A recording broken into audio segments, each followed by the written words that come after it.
আমি প্রতিবেশী হিসেবে আমাকে বলতে পারতে হবে যে আপনার যুক্তিটা এখানে খাটবে না, কারণ আপনি এটা পাওয়ার হকদার না। আপনি যদি বলেন, পরবর্তীতে যদি কোনো লোকাল আমিন আসে, সে যদি বলে, দুজনের বিরোধ মীমাংসা হয়ে যায়, পরবর্তীতে ইউনিয়ন পরিষদ যদি বলে, পরবর্তীতে যদি তহসিল অফিস বলে বা এক্সিলেন্ট অফিস বলে, তাহলেই দেখা যাবে কি বিরোধটা সুশৃঙ্খলভাবে ন্যায়সঙ্গতভাবে নিষ্পত্তি হবে, অন্যথায় নিষ্পত্তি হবে না।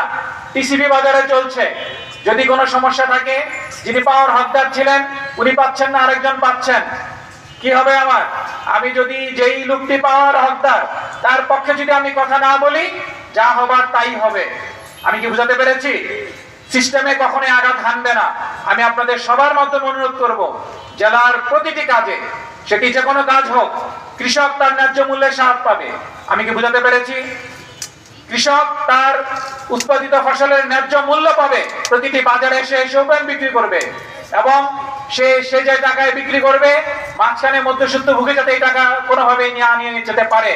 আমরা যারা চূড়ান্ত পর্যায়ে, আমরা আবার এই কৃষি উৎপাদিত পণ্য, ধান এবং অন্যান্য চাল বা যে যাই কিনি না কেন, সবজি থেকে শুরু করে মাছ মাংস, প্রত্যেকে যাতে সর্বনিম্ন দরে আমরা নিতে পারি। কোনো রকমের চাঁদা, কোনো রকমের অন্য কোন রকমের অবৈধ হস্তক্ষেপ আমরা বরদাস্ত করব না। কিন্তু আপনাদের সবাইকে আমাদেরকে সেই শক্তি যোগাতে হবে। পারবেন আপনারা? কি এত অল্প জোর কেন? পারা যাবে? যদি এটা পারা যায়, আমি কর্মকর্তাদের পক্ষ থেকে আপনাদের দায়িত্ব নিলাম। এই জেলাকে প্রকৃত অর্থেই আমাদের বিপ্লব যুগে যুগে বছরের পর বছর কেন করতে হবে, বারবার কেন করতে হবে?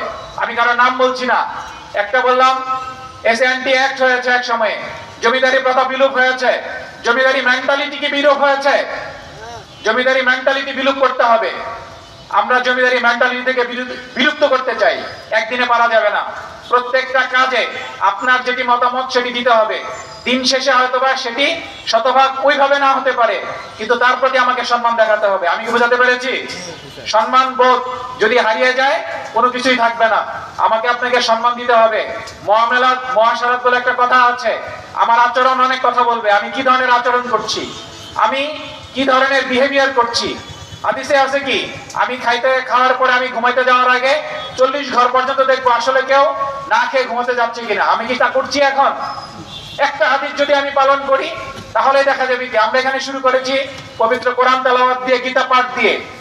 দুইটা ধর্মে কি বলা আছে দেখেন, আমরা কি বলি সেটা চর্চা আমরা কতটুকু করছি ব্যক্তিগত জীবনে, পারিবারিক জীবনে, সামাজিক জীবনে এবং রাষ্ট্রীয় জীবনে। এই জেলায় রাষ্ট্রীয় জীবনের দায়িত্ব এই মুহূর্তে আমাদের কাছে। সরকারের দিক থেকে শতভাগ এনশিওর করছি, নিশ্চিত করছি, যে কোনো জায়গায় অনিয়ম, যে কোনো জায়গায় বৈষম্য, যে কোনো জায়গায় একজন আরেকজনের উপরে অপ্রতিযোগিতার কোনো আবহাওয়া তৈরি করা, তার বিরুদ্ধে আমরা আছি আপনাদের সাথে। আপনারা সবাই শতভাগ এনশিওর থাকবেন, নিশ্চিত থাকবেন, এটার কোনো ব্যত্যয় হবে না। যে কোনো জায়গায় প্রশ্ন করবেন, এইটা কেন, কিভাবে হয়েছে, কিভাবে এটি হলো, এই প্রশ্নের অ্যান্সার দেওয়ার জন্য আমরা রেডি। আমার সকল কর্মকর্তা ভাইরা এখানে যারা আছেন, আমরা রেডি আছি কিনা? হাত তুলি দেখি। যে আজান পড়ে গিয়েছে, আমার বক্তব্য এখানে শেষ। ধন্যবাদ সবাইকে। আমি পুনরায় যারা শহীদ পরিবার এবং যারা আহত হয়েছে তারা এখানে উপস্থিত হওয়ার জন্য ধন্যবাদ এবং কৃতজ্ঞতা জানাচ্ছি। জেলা প্রশাসনের যারা এই অনুষ্ঠানে নেপথ্যে ছিলেন তাদেরকে ধন্যবাদ এবং কৃতজ্ঞতা জানাচ্ছি। যারা এখানে বক্তব্য দিয়েছেন তাদের প্রতি ধন্যবাদ এবং কৃতজ্ঞতা জানিয়ে আমার বক্তব্য এখানেই শেষ করছি। ধন্যবাদ সবাইকে। আসসালামু আলাইকুম।